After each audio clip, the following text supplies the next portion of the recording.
नमस्कार, स्वागत है आपका न्यूज ब्लास्ट में। आपके साथ मैं हूं श्वेता मिश्रा। चलिए खबरों के सफर को शुरू करते हैं। गहलोत वसुंधरा रिश्तों में एक और विचित्र संयोग है। वैक्सीन का टीका भी कल दोनों ने एक ही दिन लगवाया। दोनों ने एक ही स्वर में आम जनता से अपील की और कहा, बिना किसी डर और भय के लगवाएं टीका, ये बिल्कुल सुरक्षित है। अब भाजपा का एक खेमा इस नेचुरल संयोग पर चर्चा भी कर रहा है। तो गहलोत वसुंधरा रिश्तों में एक और विचित्र संयोग कल देखने को मिला। वैक्सीन का टीका भी कल दोनों ने एक ही दिन लगवाया। दोनों ने एक ही स्वर में आम जनता से भी अपील की और कहा कि बिना किसी डर और भय के ये टीका लगवाएं, ये बिल्कुल सुरक्षित है। यही बातें मुख्यमंत्री अशोक गहलोत ने भी कही और पूर्व मुख्यमंत्री वसुंधरा राजे ने भी लोगों से यही अपील की, आम जनता से अपील की कि इस टीके को जरूर लगवाएं क्योंकि ये सुरक्षित है। अब भाजपा का एक खेमा है जो इस नेचुरल संयोग पर भी चर्चा कर रहा है। दिल्ली से अदिति नागर की रिपोर्ट। गहलोत के 4 सुपरहिट राजनीतिक प्रहार। पिछले 2 दिनों से मीडिया में सुपरहिट हो रहे हैं प्रहार। परसों विधानसभा में बजट रिप्लाई के दौरान दिखे ये प्रहार। पहला प्रहार, केवल मुख्यमंत्री का दावेदार बन जाने से ही कोई नहीं बन जाता है मुख्यमंत्री, और इसके लिए योग्यता एवं वैल्यू बेस्ड पॉलिटिक्स करना जरूरी होता है। दूसरा प्रहार उन्होंने किया, दिल्ली में मेरी सरकार गिराने वाले लोगों के साथ सक्रिय हुए कई चेहरे यहाँ बैठे हुए हैं, उन्हें मैं जानता हूँ। तीसरा प्रहार उन्होंने किया, स्वर्गीय भैरव सिंह शेखावत की सरकार को 2 बार लोगों ने गिराने की कोशिशें की थी, लेकिन हमने नहीं दिया उनका साथ। और चौथा प्रहार किया, एक्साइज ड्यूटी बढ़ाता है केंद्र लेकिन बदनाम होती है राज्य सरकार। तो ये 4 प्रहार हैं जो मुख्यमंत्री अशोक गहलोत ने किए। आपको बता दें, गहलोत के 4 सुपरहिट राजनीतिक प्रहार जो पिछले 2 दिनों से मीडिया में भी सुपरहिट हो रहे हैं। परसों विधानसभा में बजट रिप्लाई के दौरान ये 4 प्रहार दिखे मुख्यमंत्री अशोक गहलोत के, जिसमें जिक्र उन्होंने किया। पहला प्रहार किया, केवल मुख्यमंत्री का दावेदार बन जाने से ही कोई मुख्यमंत्री नहीं बन जाता है और इसके लिए योग्यता एवं वैल्यू बेस्ड पॉलिटिक्स करना बेहद जरूरी होता है। दूसरा प्रहार उन्होंने किया कि दिल्ली में मेरी सरकार गिराने वाले लोगों के साथ सक्रिय हुए कई चेहरे यहाँ पर बैठे हुए हैं, उन्हें मैं जानता हूँ। तीसरा प्रहार किया, स्वर्गीय भैरव सिंह शेखावत की सरकार को 2 बार लोगों ने गिराने की कोशिशें की थी, लेकिन हमने उनका साथ नहीं दिया। वही चौथा प्रहार इस दौरान उन्होंने किया और कहा कि एक्साइज ड्यूटी बढ़ाता है केंद्र लेकिन बदनाम होती है राज्य सरकार। प्रदेश के दिव्यांगजनों को मिलेगा निकायों में प्रतिनिधित्व। हर निकाय में एक दिव्यांगजन का मनोनयन यहाँ जरूरी होगा और इसके लिए सरकार लेकर आ रही है कानून में संशोधन। नगरपालिका अधिनियम में किया जाएगा ये संशोधन और इसके लिए विधानसभा में विधेयक रखा जा चुका है और इस तरह का कानून बनाने वाला संभवतः राजस्थान देश में पहला राज्य है। तो प्रदेश के दिव्यांगजनों को निकायों में प्रतिनिधित्व मिलेगा और हर निकाय में एक दिव्यांगजन का मनोनयन यहाँ पर जरूरी होगा और इसके लिए सरकार कानून में संशोधन भी लेकर आ रही है। नगरपालिका अधिनियम में ये संशोधन किया जाएगा और इसके लिए विधानसभा में विधेयक भी रखा जा चुका है। इस तरह का कानून बनाने वाला संभवतः राजस्थान देश में पहला राज्य है।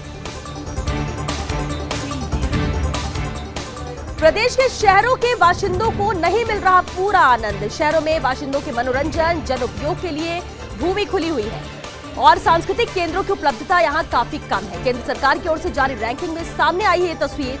Most liveable and best performing cities की रैंकिंग में तस्वीर सामने आई। रैंकिंग में शामिल थे जयपुर, जोधपुर, कोटा, उदयपुर और अजमेर।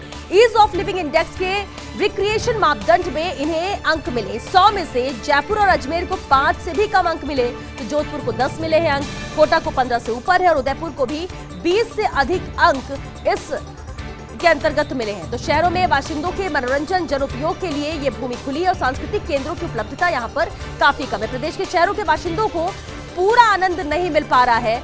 यहाँ केंद्र सरकार की ओर से जारी रैंकिंग में ये तस्वीर सामने आई है, जब most liveable and best performing cities की रैंकिंग में तस्वीर सामने आई।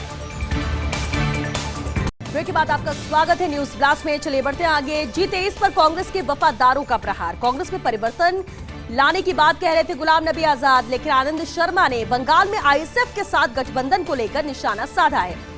दूसरी तरफ अधीर रंजन चौधरी ने पार्टी के फैसले की वकालत की है। चौधरी ने आनंद शर्मा पर भाजपा के एजेंडे पर चलने का आरोप लगाया है। वहीं सलमान खुर्शीद ने भी G23 नेताओं को कटघरे में खड़ा करते हुए इसे लेकर खुला पत्र भी लिखा था। कांग्रेस को दुश्मनों से ज्यादा दोस्तों का डर है। 5 राज्यों के चुनाव कांग्रेस के लिए चुनौतीपूर्ण है और इनमें से 2 राज्य असम और बंगाल में कांग्रेस का काफी कुछ दांव पर है। असम में कांग्रेस ने जहां बदरुद्दीन अजमल की पार्टी AIUDF से गठजोड़ कर लिया है, दूसरी ओर बंगाल में अब्बास सिद्दीकी के आईएसएफ से यहां पर गठबंधन किया है। असम में 33 सीटों पर मुस्लिम वोट निर्णायक भूमिका में है, लेकिन ध्रुवीकरण होने से कांग्रेस को भारी नुकसान भी उठाना पड़ सकता है।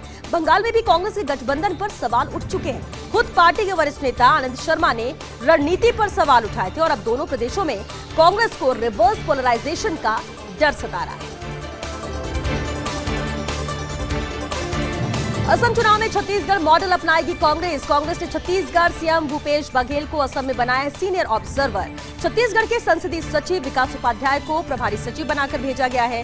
तो वही छत्तीसगढ़ मॉडल की तर्ज पर असम में किलेबंदी करने की भी आजादी रहेगी। आलाकमान के निर्देश के बाद टीम के साथ असम में बघेल डटे हुए हैं। दूसरी तरफ भाजपा ने भी असम में तैयारियों में कोई कमी नहीं छोड़ी है। भाजपा भी जोर शोर से लगी हुई है तैयारियों में।